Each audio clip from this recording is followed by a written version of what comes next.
Hey everybody, it's Forrest. Welcome back to another episode of 1000 Seconds. I'm glad you're here. A few things that I want to point out before we get this episode underway. The first is you've probably noticed we took a few weeks off from airing new recordings. We wanted to let the dust settle after the election.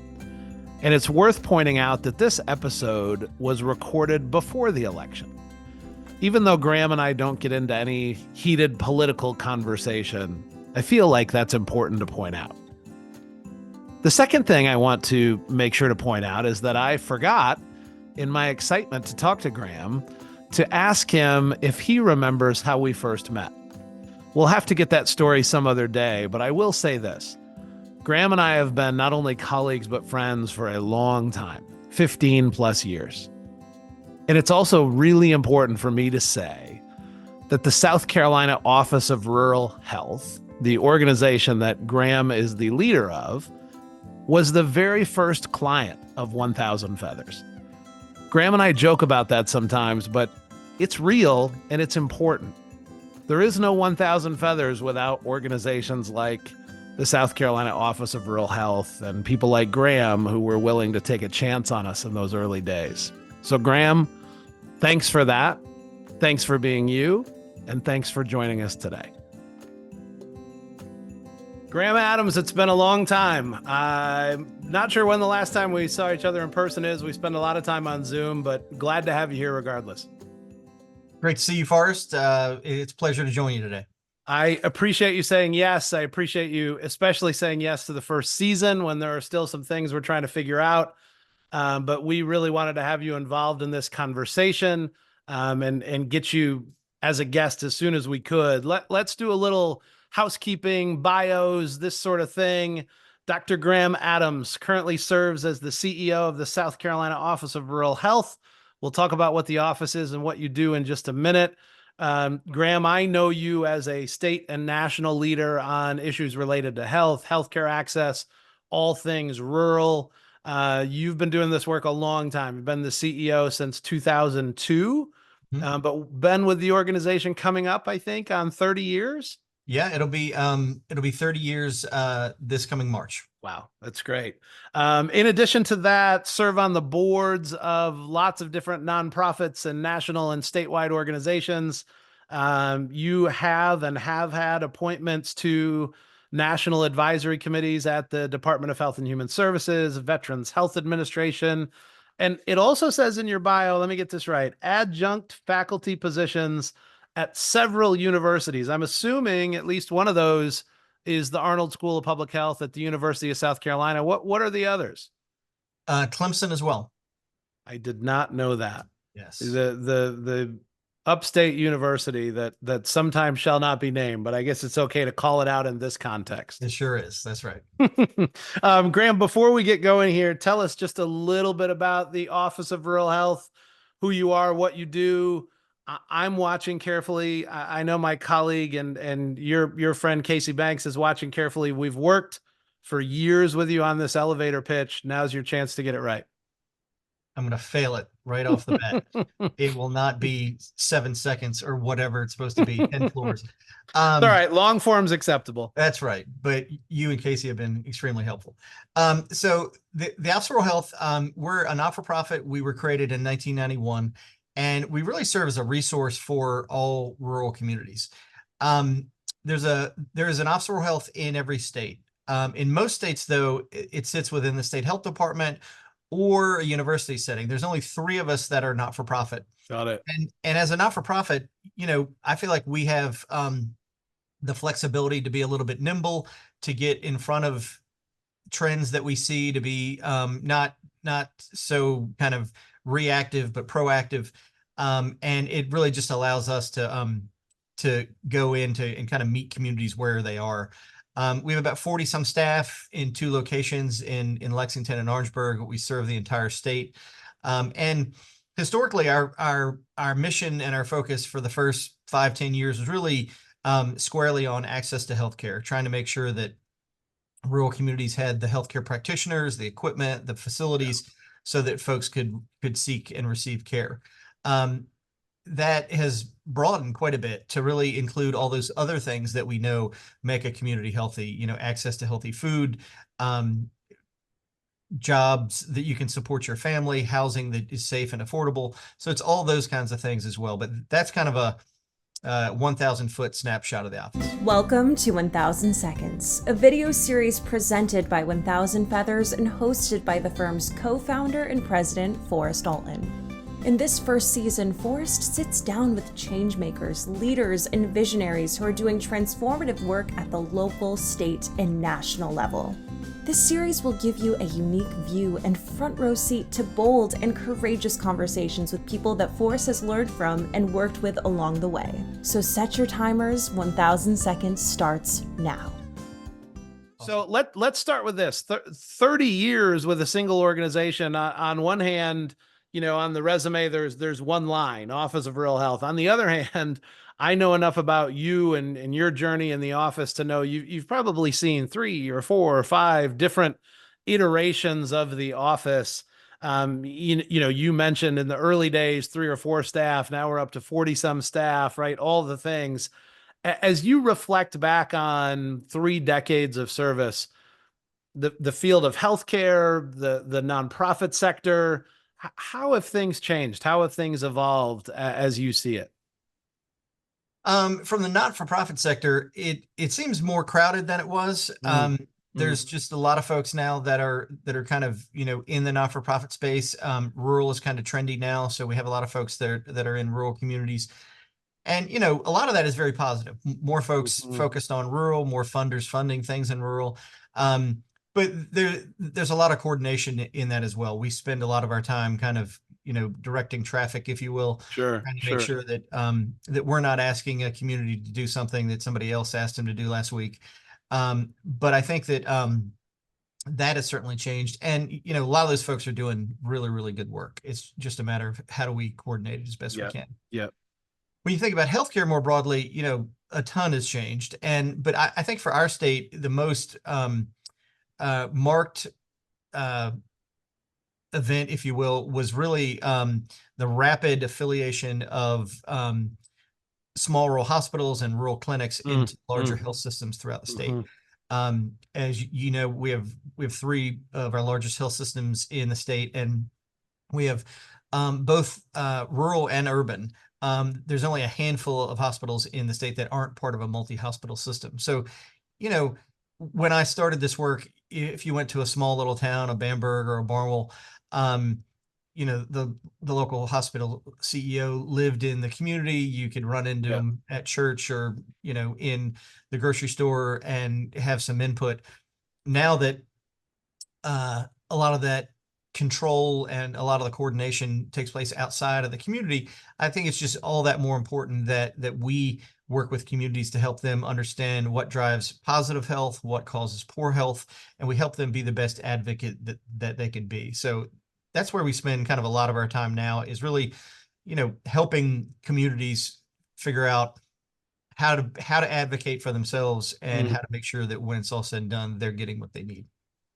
You know this, Graham, about me. Maybe other people listening don't, but I grew up in a really small rural town in upstate New York, and so as I'm hearing you talk about this sort of evolving landscape, as my parents, for example, get older and have evolving healthcare needs, I mean, there has been this, on one hand, maybe the cardiologist is only in town every other Tuesday when it doesn't rain, or on the other hand, it's, wait, is this provider now affiliated with this larger system, or whose umbrella is this under? And are all these people communicating? I mean, this sort of healthcare navigation, especially in rural America, my goodness, I'm living it in real time and have a real appreciation for what you're talking about, but also the work that you and the team are doing. Well, thank you. And your parents are fortunate to have you as somebody who's well informed and can help them kind Maybe of, sometimes I feel like I'm not very helpful, but well, we all do. But I think you think about those folks that don't have the orientation to a lot of those things and don't have somebody that can help them through it. It can really be very daunting, and it can lead to some bad outcomes. Yeah. And, I mean, that makes me think of this sort of the evolution you're describing. And I mean, this is just one example, right? But needs in rural America, needs in healthcare in general are rapidly evolving, are changing over time. When I think of you and your leadership of this organization, again, because we've done a lot of work together, I see you trying to do two things sort of at the same time. On the one hand, stay true to our core, right? Who we are, what anchors us in the mission of our organization. But also, and you alluded to this, as a nonprofit, you can be a little bit more nimble, a little bit more flexible. I don't know if we use the word innovative here too, but at least thoughtful about what are the challenges, how do we evolve ourselves to meet those challenges. I mean, as a leader of an organization, how do you do both things at the same time? Stay true to who you are, but also be willing to change and evolve when you need to, because needs are changing. Well, first, I have a fantastic team, and folks with a lot of different backgrounds and a lot Yeah, of expertise. you do have a great team. So, but the interesting thing about rural is, you never get bored. One day Mm, we're working mm. on food access issues, the next day we're working on EMS, the next day it's hospital reimbursement, the next day it's broadband. So, and that's not day to day. Sometimes it's meeting to meeting, right? Sure, sure. So, um, that's one, I guess, positive thing for my staff and I is that there's a great variety of the work, with rural being kind of the lens in which we all look through. Um, but I think that helping to really understand the needs of rural communities, and trying to, again, kind of, we have the benefit of having one of the largest staffs in the country of our Mm, counterparts, mm. and with all that expertise, with all that knowledge, can really go into communities and kind of, again, figure out where we can be most helpful, and hopefully give them a resource that they need and they didn't have access to before. I don't know that I realize that in terms of your size and sort of how that stacks up to others across the country. I mean, is part of that a function of your quote unquote independence and being a nonprofit as well? I think so.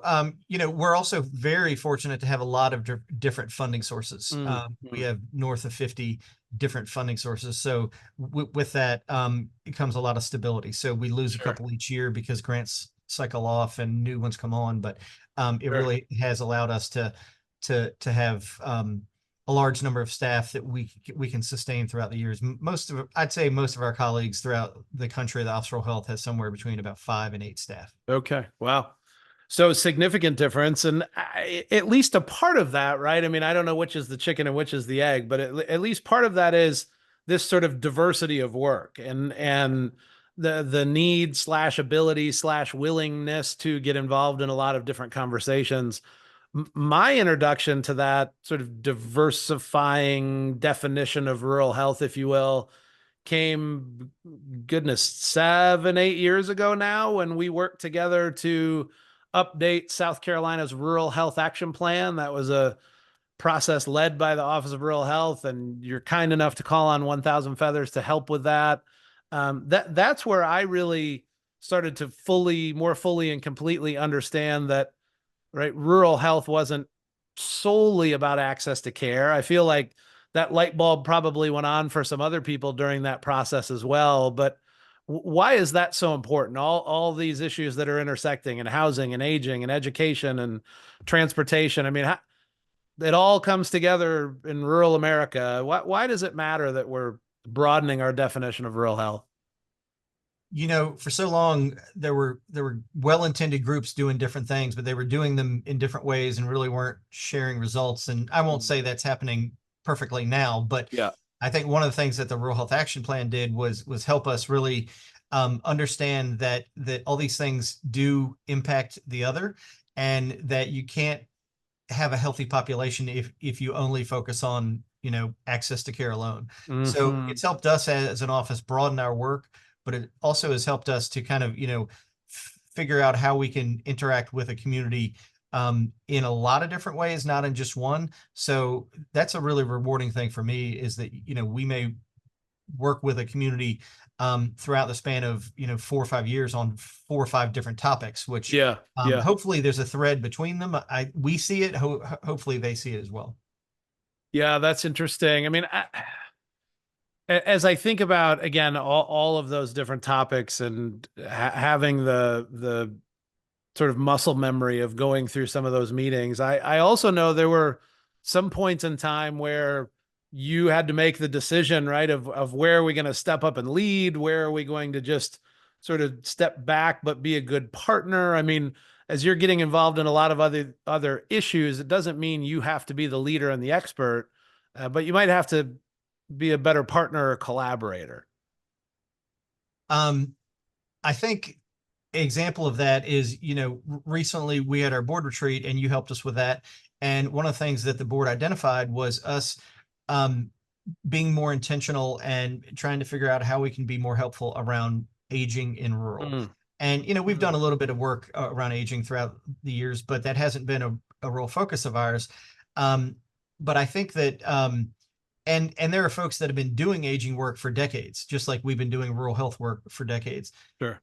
Our goal is to not go in and compete with them or say we know more than them. Our goal is to, shine a spotlight on the rural aspect of that, get everybody to start to look at their issues, whether it's housing or broadband or food or aging, through the rural lens. Because I think, they're often unique challenges. Sometimes there's unique opportunities there as well. Mm. There's a lot of things that can be, kind of pioneered in rural because of the scale there, that you really can get kind of proof of concept in a smaller rural community, where you can control more of the variables than you can in a much larger area. So we think rural is a great kind of a test bed for those kind of developments and innovations. I love that proof of concept idea. Also, rewind that, go back, listen to the last 30, 40 seconds or so. Graham really articulating there what it means to be a supportive partner, what it means to be a good collaborator, right? What it means to figure out when you lead, when you support, when you follow, all those things. The other thing that I know maybe didn't come out of the Rural Health Action Plan, but it was certainly a part of it, was this like amplifying and talking about and bringing truth to the power of rural. Mhm. Right? Like telling the success stories, talking about the positive attributes, not just always saying, well, rural is worse than this and rural is worse than that and rural falls behind its urban counterparts in this other measure, but the power of rural. And that also happens to be the tagline or the theme or the mantra of National Rural Health Day, which is coming up soon. I share the day this year personally. November 21st happens to be my birthday and National Rural Health Day, so we'll all celebrate together. But Love it. let's talk a little bit more about the power of rural, why National Rural Health Day matters, what's going to be happening, all those things. Well, you hit it right there, Forrest. National Rural Health Day is really the day to celebrate the positive things, the good things that are happening in rural. So often all you hear on the news, and a lot of us that do this work, when we write grants, when we do this work, you have to focus on, in essence, what's not going well in order to see improvements. But that gets very tiring and it looks past all the wonderful work that is actually occurring. Yeah. And so National Rural Health Day is really the opportunity to celebrate that work. It does coincide with our conference for this year, so we're excited about that. Have about 300 some folks in the same room to really celebrate that work.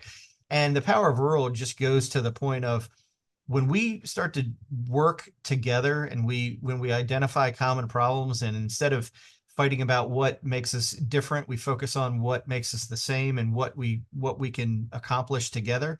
Yeah. The upside is tremendous. And I think, again, I can take you to any county in the state and point to some fantastic examples of folks working together. They don't care, what your background is, who you are. If you care about the community and are trying to get something done, then you're welcome at the table. So that's one of the things that I love about rural. And I think the power of rural really signifies. I love that. So that I don't forget, Graham, we mentioned National Rural Health Day is coming up soon. Your conference is coming up. People want to learn more about those things or learn more about you. Before I forget, a little shout out, your website. How can people find more information? Yep. It is www.score.net or SCORH.net. Awesome. Wanted to make sure we got that in there. Let's take just a minute or two here and think about predicting the future, right? I mean, we talked about the evolving healthcare landscape, this idea of aging in place you mentioned earlier, but I wonder, sort of as you look out over the horizon, like 10 years, 20 years, what's the next big challenge? I mean, this might not be a challenge for me or you to solve, right? But somebody needs to be thinking about planning ahead for what's next as you see it. Well, and so many people these days want to draw lines between rural and urban and red and blue. I mean, what I see is that 20% of our nation's population lives in rural. 97% of the landmass is rural. In South Carolina, that's 27% of the population is rural, about 80% of the landmass. Again, depending upon how you define rural. Yeah. Those are huge kind of chunks of our country, both in people and certainly in land. And I think that again, the opportunity is, how do we work together? How do we really find those solutions to those problems and get to the point where we identify things that are really going to make a difference. Mm-hmm. Mm-hmm. It's just so important. I mean, I mentioned this earlier on this episode. You and I have talked a lot about it, but I grew up and spent the first 20 years of my life in deeply rural America, right? And on one hand, as a young person, you'd spend some time during the day saying, I can't wait to get out of here. How do I get out of here? The same time, the older I get and the more I reflect on those times, it's exactly what you just described. It's the power of rural, it's communities coming together. I was fortunate to have a wonderful school system, a wonderful support network. I wouldn't trade that upbringing for the world. And I maybe didn't realize it in the moment, but that is the power of rural, and I was fortunate to be able to live it.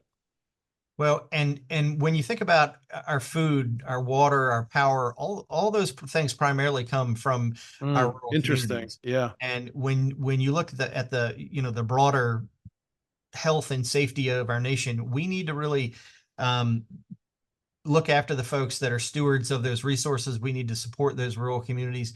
And I think in rural, there's a lot that we can learn about how folks can work together to get things done and to solve local problems, because local people, whether it's small, rural, or urban, they're the most impacted by the issues that affect them. So how do we get folks to work together and kind of break down those barriers?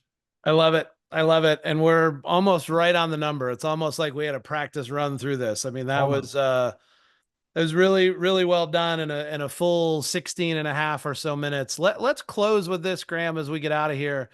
A call to action for people who are watching, listening.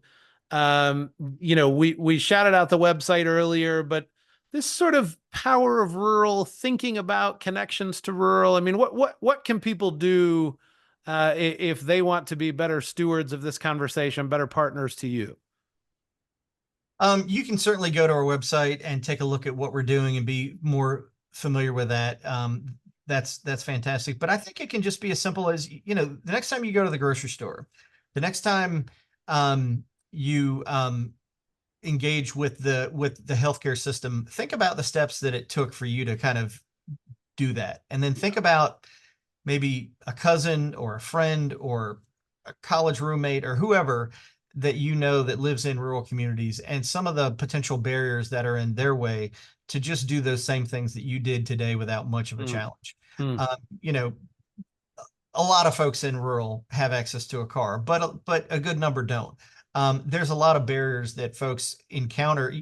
For instance, rural grocery stores are unfortunately closing. Think about all the things that if you live in an area where you have all those things very close to you, how much you kind of take those for granted and how much of just normal life that is. So I think being sensitive to those issues and talking about them where appropriate and helping to kind of, appreciate the fact that some folks have to work a little harder to to have access to those things, and how can we as a society make it a little bit more less of a burden?